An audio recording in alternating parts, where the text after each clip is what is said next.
Coffee Break. Thoughtful conversations for a busy world.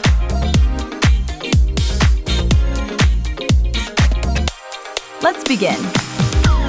Society tells us, literally from the time we are in kindergarten, that boundless kindness makes you a good person. Oh, absolutely. It's drilled into us. Right. We're conditioned to share, to yield, to accommodate, to just be the one who always says yes. Yeah, and it's always framed as the ultimate moral victory. Exactly. But what if the very thing you think is your greatest virtue is actually a predatory financial instrument that you're taking out against your own sanity? That's a deeply unsettling thought. Welcome to today's deep dive, by the way. I'm so glad you're joining us for this because we're getting into something really provocative today. We really are. Because, we like to think of kindness as this pure, unadulterated good. Like a light we shine out into the world. Right, exactly. So to look at it through the cold, mechanical lens of a financial transaction, well, it feels almost transgressive. It feels wrong, like you're breaking a rule just thinking about it. It does. Mm-hmm.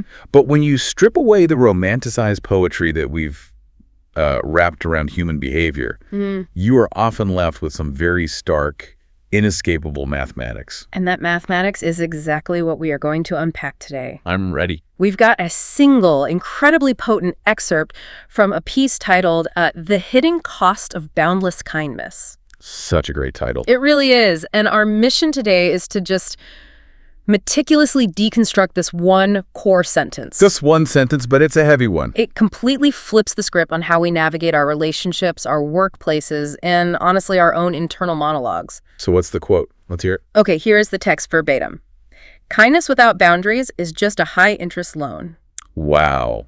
Right out of the gate, that sentence just forces a massive paradigm shift. It really does. Okay, let's unpack this. Because we're exploring why giving when your cup is empty isn't actually generosity. No, it's not. It's a debt you're taking out against your mental health. And we're going to see why buying approval always, and I mean always, leads to emotional bankruptcy. So if you're listening to this right now and feeling a sudden spike of defensiveness... Which is totally normal, by the way. Yeah, it makes perfect sense. We are fundamentally challenging the architecture of what it means to be nice. But to truly understand the mechanics of what happens when we give without limits, we have to examine the currency being traded. Right. Before we can even get to the concept of the loan or the debt, we have to look really closely at the specific type of behavior the author is targeting. The boundless part. Exactly. The title doesn't just say the cost of kindness.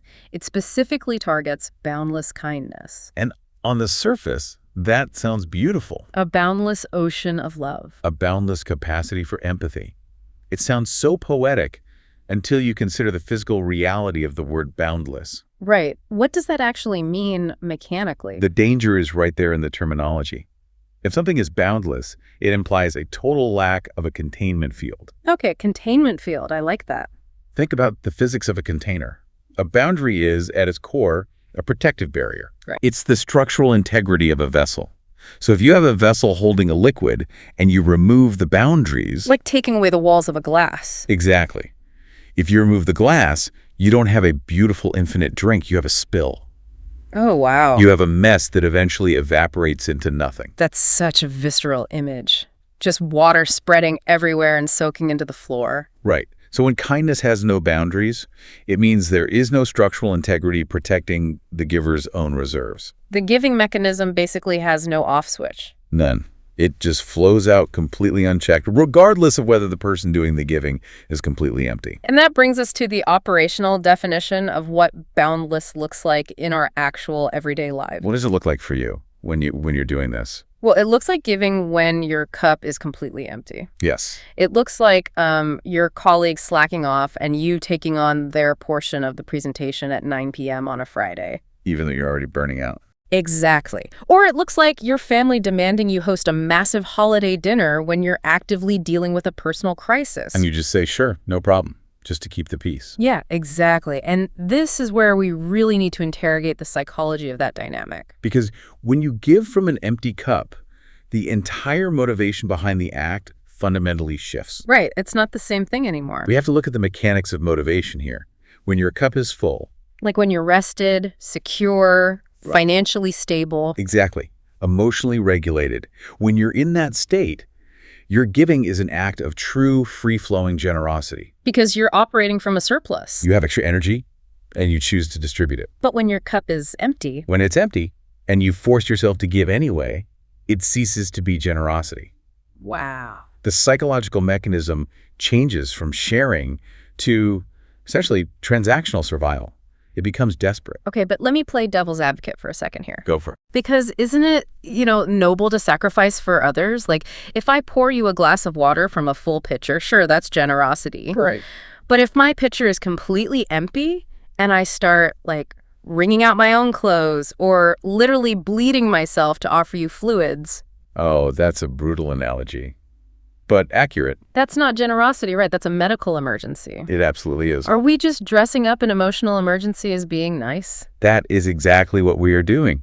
What's fascinating here is how the phrasing forces us to question our own motives. Yeah, it really puts a mirror up. It challenges you, the listener, to ask yourself, right now, am I giving because I have surplus to share? Or am I giving because I lack the boundaries to say no? Exactly. But let's be real for a second, because in the real world, the stakes aren't always just about, feeling good or feeling drained. No, the stakes can be very high. What if buying approval is literally tied to my paycheck?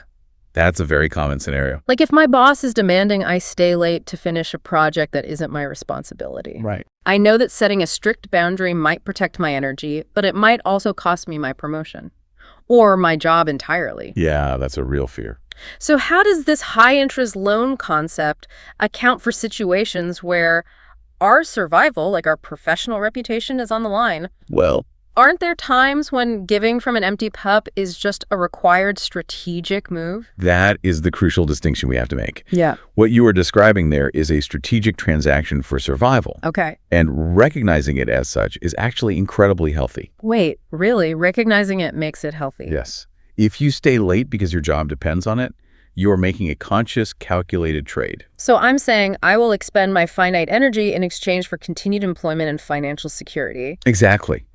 The danger, the hidden cost the text warns about, arises when we mislabel that survival transaction as kindness. Oh, wow.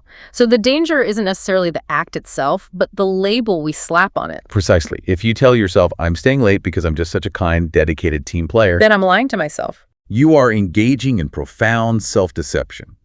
You're masking a boundary violation with a virtue. So when we dress up an emotional emergency or a coerced transaction as being nice, we prevent ourselves from recognizing the damage being done to our structural integrity. We tell ourselves we're generating light, when in reality, we are burning the furniture to keep the house warm. Burning the furniture to keep the house warm? Oh my gosh. Destructive. That is the perfect mechanical representation of giving from an empty cup. You're dismantling your own structure to create a temporary output. Yes, a very temporary output. And if we accept that giving from an empty cup isn't actual generosity, if it is in fact this desperate transactional stripping of our own assets, Then we have to ask, what exactly is the transaction? right, which leads us directly to the core metaphor of our focus today. The loan. Kindness without boundaries is just a high-interest loan. So let's dissect the mechanics of a predatory loan. Let's look at how a payday loan operates in the real financial world, because the author's choice of metaphor is just surgically precise. Why does someone walk into a payday loan office in the first place? Well, they don't do it because they're feeling abundant. Definitely not. They do it out of a profound sense of scarcity and desperation. They are facing an immediate, intolerable pressure. Like a utility bill is about to be sent to collections, or they need groceries that exact day. Right. And the loan offers an immediate mechanism to relieve that agonizing acute pressure. So you walk in with this crushing weight on your chest, you sign a piece of paper, and they hand you cash. And in that exact second, you feel a massive wave of relief. The immediate threat is neutralized. But look at the terms of repayment. The terms are punishing. They are mathematically structured to be predatory. The interest rate is so exorbitant that the borrower will likely end up paying back many multiples of the original principal. The system is quite literally designed to keep the borrower trapped in a perpetual cycle of debt. Constantly paying just the interest while the principal remains untouched, or even grows. Exactly. So, if we map this financial architecture onto the emotional economy of our daily interactions, What is the cash we are getting up front? what's the immediate payout? If I say yes to hosting that massive family dinner when I am completely exhausted, or I agree to take on my coworker's slack, what is the payout? According to the logic of our text, the payout we receive is that we are buying approval. Here is where it gets really interesting. We need to look really closely at what buying approval actually feels like in the nervous system. Yes, because the payout isn't usually a triumphant feeling of joy. No, it's not like winning the lottery. The payout is the sudden cessation of anxiety. It is conflict avoidance. Oh, man. So the moment you say yes, the threat of the other person's disappointment, anger, or abandonment is temporarily removed. Your nervous system registers that lack of conflict as safety. That sigh of relief you breathe when the person smiles and says, "Thank you so much. I knew I could count on you." That is the cash hitting your hand. You just got the payday advance. You did. But just like the financial loan, we have to ask, what did you actually purchase? Right. Because if I go to a bank and take out a mortgage, I am taking on massive debt, but I walk away with a house. You have a physical asset. I have equity. I can paint the walls. I can live in it. And theoretically, it gains value over time. Theoretically, yeah. But when I use my finite energy, my boundless kindness to buy approval, I'm not buying a house. No, you're not. I am buying a phantom asset. A phantom asset is exactly what it is, because approval has no permanent physical reality. It's completely intangible. And more importantly, it is highly volatile. You cannot own someone else's approval outright. You can never pay off the mortgage on someone's opinion of you. Never. You are, at best, renting it. Renting approval. I want to dwell on this concept of renting approval because this is where the math gets really terrifying. It does. If I am renting an apartment, I have to pay the landlord every single month. Every month. If I miss 1 month, the landlord doesn't care that I paid perfectly for the last 3 years. I'm getting an eviction notice. And that is the exact mechanism of boundaryless relationships. Wow.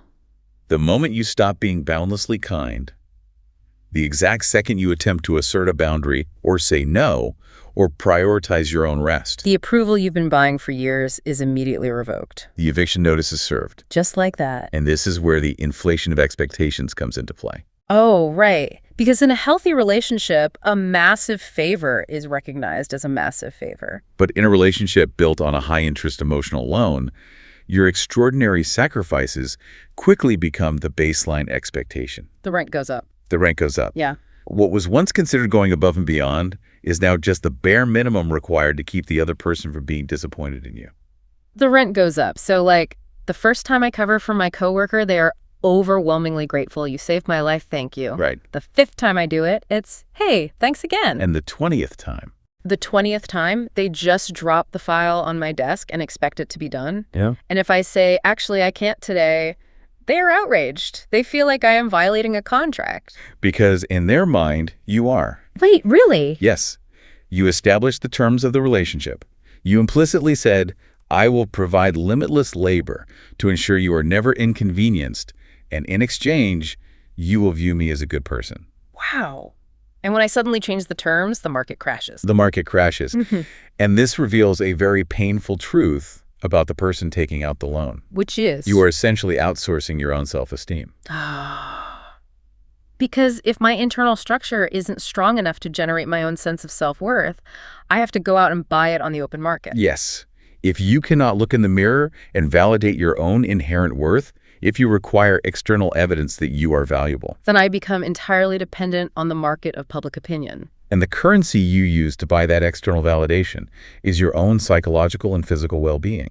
I am trading my actual tangible health for a fleeting phantom nod of approval. It's a terrible trade. I want you, the listener, to really put yourself in this scenario for a second. Yeah, think about this. Think about a specific time recently when you agreed to do a massive favor for someone, A time when every cell in your body was screaming no. but your mouth smiled and said yes. Oh. I want you to go back to the exact physical moment that word left your lips. Did your chest expand with a warm, glowing sense of genuine, abundant generosity? Or did you feel a tightness in your throat? A heavy, sinking feeling in your gut, followed instantly by a frantic, fleeting sense of relief that the immediate awkwardness was avoided. That physical sensation in the gut, that tightness in the throat, What is that? that is your body acting as the loan officer, frantically stamping denied on the application. Wow. While your conscious mind overrides the system and signs the paperwork anyway. Exactly. That fleeting relief is the payout.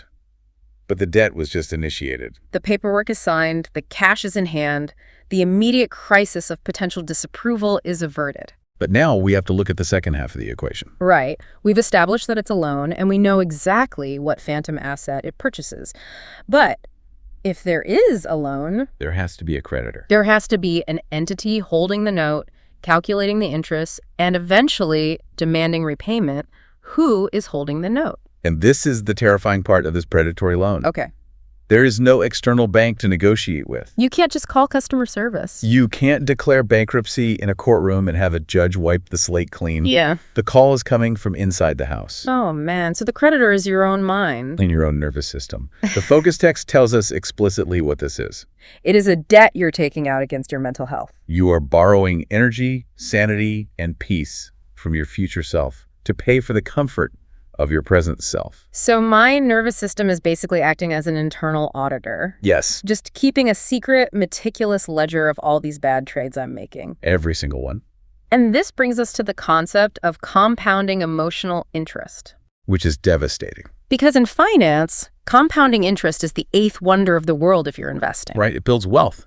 But it is an absolute death spiral if you are in debt. It's interest calculating on top of interest, growing exponentially until the math becomes insurmountable. Yes. So how does compounding interest work in the emotional economy? In the emotional economy, the interest rate is paid in resentment. Resentment. Resentment is the silent killer of boundaryless relationships. Every single time you exhibit kindness without boundaries. Every time you suppress your own authentic hour, needs to buy someone else's approval. A deposit of resentment is made into that internal ledger. Exactly. You might try to suppress it. You might smile, wave it off, and tell yourself, it's fine. I'm just being helpful. But as the saying goes in trauma psychology, the body keeps the score. The body keeps the score. I want to dig into the mechanics of that because it's not just a metaphor, right? It's a physiological reality. Very much so. When I suppress my frustration and act kind, what is actually happening in the machinery of my body? Well, when you perceive a threat, even a social threat, like someone's disapproval, your nervous system activates. Okay. If you cannot fight the threat and you cannot flee from it, many people default to a trauma response known as fawning. Fawning. Let's unpack that word. Fawning is a survival strategy where you attempt to appease and pacify the source of the threat by abandoning your own needs and becoming hyper-accommodating. Wow.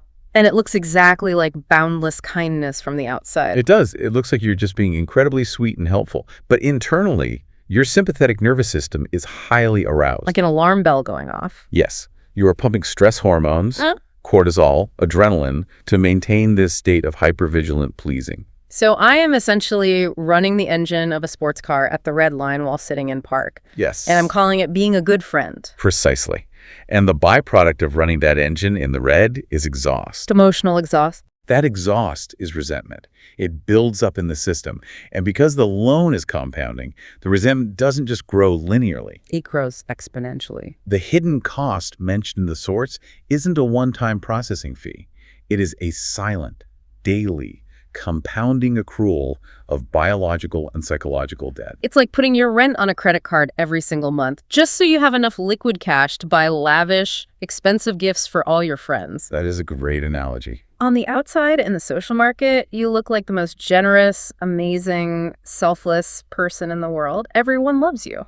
You're buying top-tier approval with these gifts. But internally, in the quiet of your own mind, you are in a constant state of low-grade panic. Because you know the bill is coming. You know the interest is compounding at 25%. And eventually the interest on that credit card outpaces your actual income and you lose the apartment. And the tragic, deeply uncomfortable irony of that analogy is where that compounding resentment gets directed. Right, because it doesn't just stay inside you. No, it inevitably gets directed toward the very people you are supposedly being kind to. Oh, wow. So you start to silently hate the people you are helping. Yes. You start to feel like a martyr, a victim of their demands. You develop this internal narrative. Look at everything I sacrificed for them. And they don't even appreciate it. They just take and take. But the harsh reality check of this entire concept is they didn't ask you to put your rent on a credit card. No, they didn't. They didn't ask you to burn your furniture to keep them warm. Exactly. They might have asked for a favor, but they didn't mandate the self-destruction. You initiated the predatory transaction because you were unwilling to tolerate the temporary discomfort of setting a boundary. You chose the high-interest loan of resentment over the short-term cost of saying no. That is a brutal mirror to look into. It's very confronting. Because it forces us to take total ownership of our own exhaustion. It strips away the victim narrative completely. It does. It's so seductive to say, the world is so demanding, people are so selfish, they just take advantage of my boundless kindness. But this text is holding up a sign that says, no, your kindness didn't have boundaries, therefore it wasn't actually kindness. It was a loan you underwrote yourself, and now you are mad at the person you give the money to.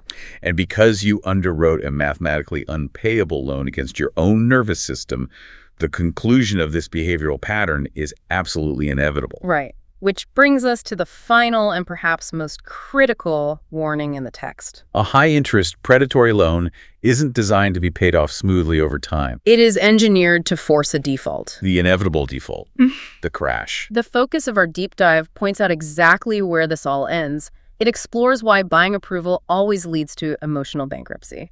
Always. I really want to highlight that word. Not sometimes. Not if you're not careful. Always. Because the mathematics of the emotional economy dictate it. It is a closed thermodynamic system. You cannot continuously withdraw energy from a finite vessel without that vessel eventually collapsing. Let's define what emotional bankruptcy actually looks like on a granular daily level. Yeah, because it doesn't always look like a dramatic movie scene, right? No, it often looks like total systemic cellular depletion. It's the moment the internal credit card is finally declined, the moment the nervous system says, no more. What does that default actually look like in a person's life? It manifests in several very distinct ways, doesn't it? First, it looks like profound clinical burnout.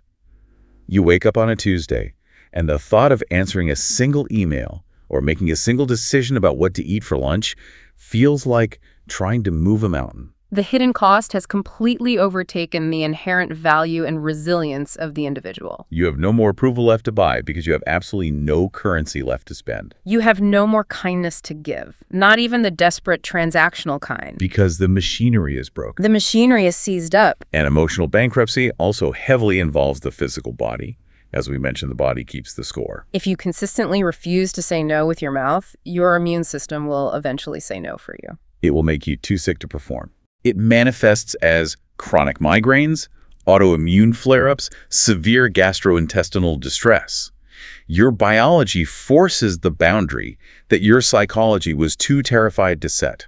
It physically incapacitates you so you can no longer sign the loan documents. That is exactly what happened. That is terrifying. Your own body basically shutting down the factory because management refuses to give the workers a break. And socially, emotional bankruptcy looks like sudden, explosive relationship destruction.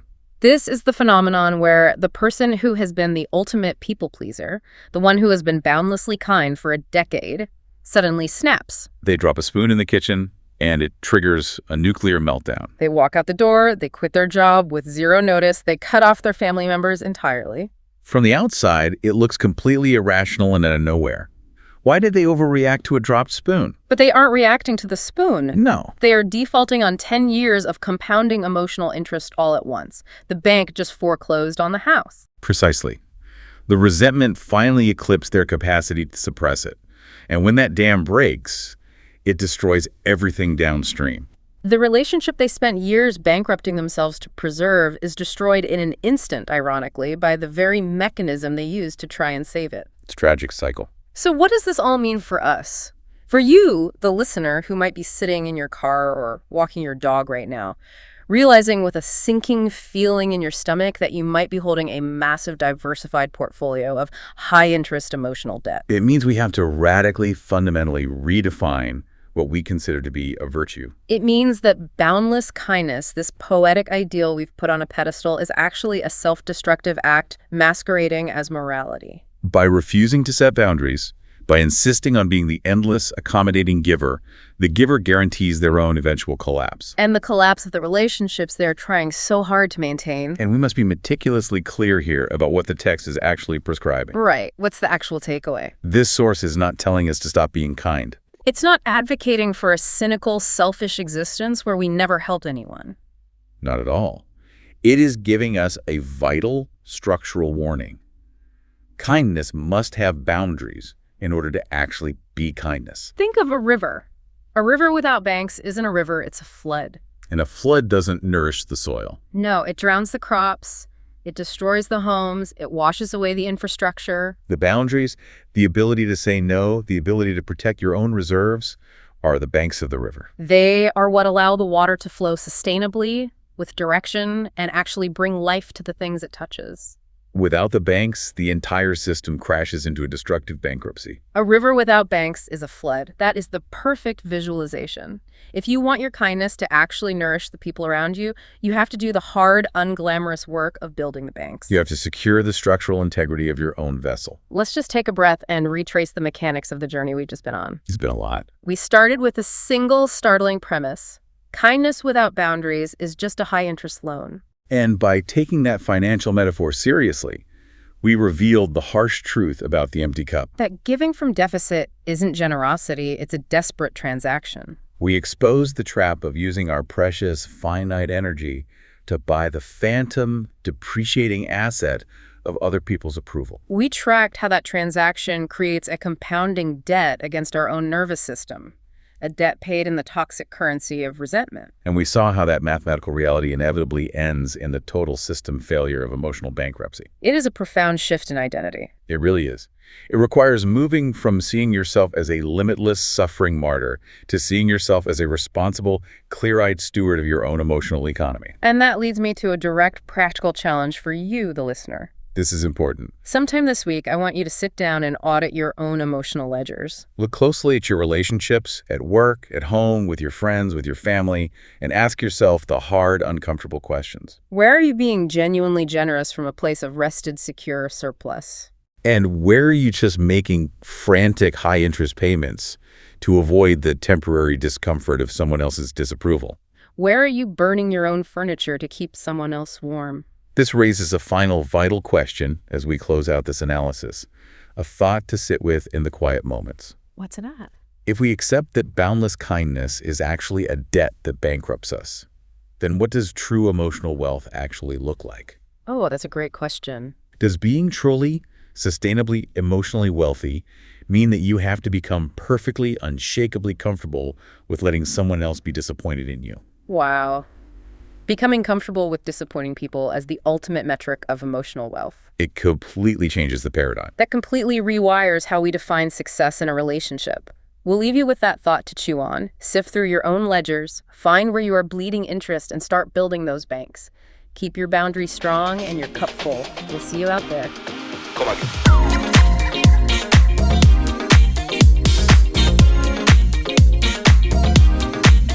Thanks for spending this time with us on Coffee Break. If this conversation stayed with you, you can find more episodes here on the channel. Until next time, take care.